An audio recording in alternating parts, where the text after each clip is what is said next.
Bonjour mes chers élèves, une nouvelle séance de résumé de notre roman Le dernier jour d'un condamné de Victor Hugo. On s'est arrêté la dernière séance au chapitre 20. Maintenant on va voir du chapitre 21 jusqu'à 30. Commençons tout d'abord par le chapitre 21. À 6h30 du matin, le narrateur a été visité dans son cachot par un prêtre et puis par un huissier. L'huissier, c'est un officier qui lui apprend le rejet de sa condamnation ou bien le rejet de sa demande du pourvoi en cassation et son transfert à la conciergerie. Précisément à 7h30, donc, ils vont le chercher dans une demi-heure. À la fin de ce chapitre, il pense à s'évader. Mais faute de til et de temps, il ne réussira pas. Chapitre 22.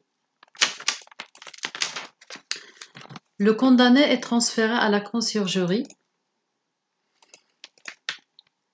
Il s'arrête pour décrire à travers la voiture, en employant bien sûr la technique narrative, la pause.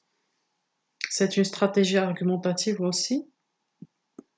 Il est accompagné de l'huissier et un gendarme. Elle quitte son cachot et se fait conduire dans la voiture qui l'a ramenée à Bicêtre vers Paris. Le convoi arrive à Paris vers 8h30 du matin. La foule, elle est déjà avide de sang. Elle est déjà attroupée pour ne pas manquer l'exaltation et le spectacle de la mort. Le chapitre 23. Une fois arrivé au palais de la justice, ou bien de justice, le narrateur s'est senti investi dans certaines libertés qui n'a pas tardé à disparaître à la vue des sous-sols. Alors quand il voit devant lui des portes basses, des escaliers, des couloirs intérieurs, cette liberté avait été disparue. Donc remis par l'huissier et par le directeur aussi, le narrateur a été enfermé dans un cabinet en compagnie d'un autre condamné âgé de 55 ans. Il s'agit du Frioche. Alors ce Frioche, il attend à son tour son transfert à Bicêtre. C'est un homme qui a beaucoup vu et beaucoup souffert. Et après avoir entendu l'histoire de ce vieux, le narrateur a échangé, par peur et non pas par charité, sa redingote contre la veste du vieillard. Ce dernier va la vendre pour avoir du tabac. Enfin, il conduit à une chambre dans l'attente de son exécution. Chapitre 24. Alors, le narrateur, dans un texte très court, il regrette amèrement l'échange de sa redingote qui n'était que par peur. Donc, il avait le cœur plein de rage et d'amertume puisqu'il a perdu sa redingote prise par le vieux Frioche. Le chapitre 25.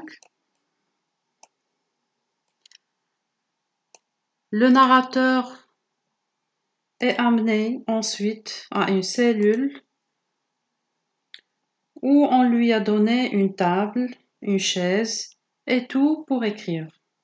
Alors toujours avec son projet d'écriture, mais on a installé avec lui un gendarme pour empêcher toute tentative du suicide. Mais par quoi il va se suicider? Peut-être avec son tapis de paille. Le chapitre 26. Alors ce chapitre commence par un indicateur temporel, il s'agit de 10 heures. Elle écrit une lettre. À qui elle va l'écrire? À sa fille, qui s'appelle Marie. Rappelez-vous bien sa fille qui avait 4 ans. Dans cette lettre, elle exprime toute sa douleur, sa souffrance, son amertume, à travers un ton très pathétique. Les hommes de vouloir laisser, donc elle accuse aussi aux hommes d'avoir laissé une enfant de 3 ans, orpheline. Elle ajoute enfin qu'il lui reste 6 heures à mourir. Le chapitre 27. Alors le narrateur est pris dans un tourbillon de peur, de terreur, au point où il n'ose pas écrire le mot guillotine. Alors ce mot, très affreux et hideux pour lui, car c'est très horrible, effroyable de mourir ainsi. Il imagine que son exécution sera atroce. Le chapitre 28. En faisant un retour en arrière, c'est-à-dire un flashback, le narrateur a déjà assisté à une exécution. Donc il est en train de nous raconter comment s'était passée une exécution, mais à l'époque, elle était libre. Elle imagine comment sera la sienne. Donc il y avait la foule sur la place, des hommes, des enfants et aussi des femmes. Il imagine comment sera la sienne, c'est-à-dire son exécution. Il croit que les préparatifs ont déjà commencé par le graissage de la peinture. Le chapitre 29.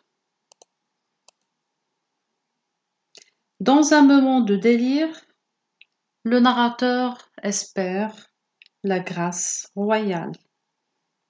Mais en vain. Comment il va avoir cette grâce? Il veut bien des galères, peut-être 5 jusqu'à 20 ans, à perpétuité. Mais l'essentiel, c'est la vie. Le chapitre 30. Alors c'est là où le narrateur se donne le temps pour décrire son nouveau visiteur. C'est l'excellent charitable prêtre. Ce prêtre est venu le consoler, le condamner, et l'assister dans ses derniers moments, de vie. Le prêtre qui exerce cette fonction depuis des années se fait renvoyer par le narrateur qui veut rester seul pendant cette réflexion. Donc elle avait reçu d'une manière très froide et très indifférente, car ses paroles semblent inutiles pour lui.